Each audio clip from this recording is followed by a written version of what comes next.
Good Thursday evening, Southeast Texas. Looking at rainfall, it looks like we could see some heavy stuff coming up tomorrow for the Triangle. About an 80-90% coverage in the lakes area. And that's probably not going to be all day, mainly in the morning hours.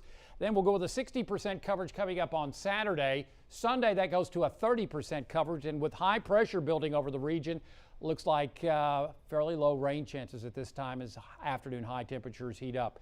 Look at this. This is Invest 95L. Just nothing. Everything has been displaced off to the east in a very lopsided storm system.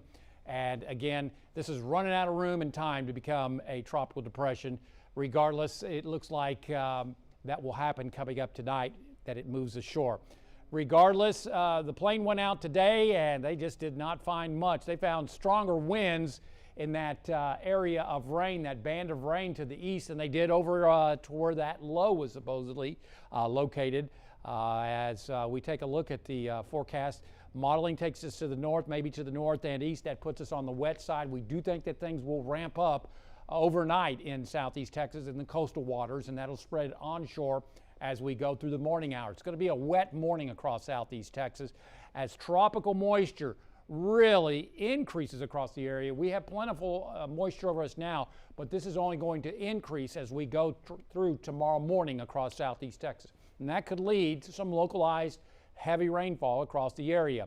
So Futurecast showing a break this evening, or light stuff, nothing on the lakes area. Then that's through midnight. I think that after about 3 a.m., notice how things pick up. A lot of that's remaining offshore and headed off towards the east as we go into the afternoon. High temperatures may not get out of the 70s. So that's the way it's looking at this point. So what are we expecting? 1 to 2, maybe an isolated 3-inch total up in the lakes area. For the Triangle, 2 to 3, 4, maybe 5. You saw on modeling. The heaviest rainfall may be off towards our southwest. We'll see. Now, I can expect some very heavy rainfall out in the Gulf of Mexico, but that's not going to affect anything but the fish. But some 6, 7, 8, 10 inches are possible out there. So right now, it looks like maybe 2 to 5 inches over the Triangle. And I think we can easily handle that. And this is through tomorrow and Saturday, 48 hours. So now through Saturday, 2 to maybe 5 inches of rainfall over the Triangle. On the Gulf of Mexico, looking at choppy to rough seas around 3 to 6 feet in your coastal marine forecast. The south wind at 10 to 20 knots expected. The water temperature at 86 degrees. So again, some scattered light showers along the I-10 corridor the next couple of hours. Then we're going to get a break late tonight, and then we'll ramp it up to a 70% coverage here in the Triangle after about 3 a.m.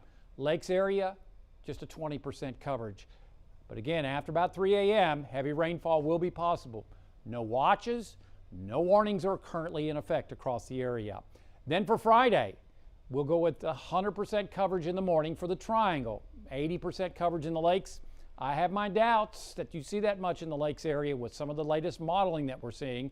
Southeast winds are expected, and again, we may not get out of the 70s. In fact, if this materializes, we could see a record for the coolest day on tomorrow, July 1st. So again, don't want to downplay this, but I want to be realistic. So again, 3 to 5 inches here in the Triangle. Otherwise, taking a look at your extended forecast, still plentiful moisture, and now we're going to get a little bit of sun on Saturday, so that will increase the instability. So we'll go with a 50 to 60% coverage coming up on Saturday. Sunday, things start drying out. We'll go with a 30% coverage as we go back into the lower 90s for the 4th. Looking pretty good. And hopefully we get beneficial rains and no flooding across the area. But we are expecting a pretty good looking forecast for the 4th of July.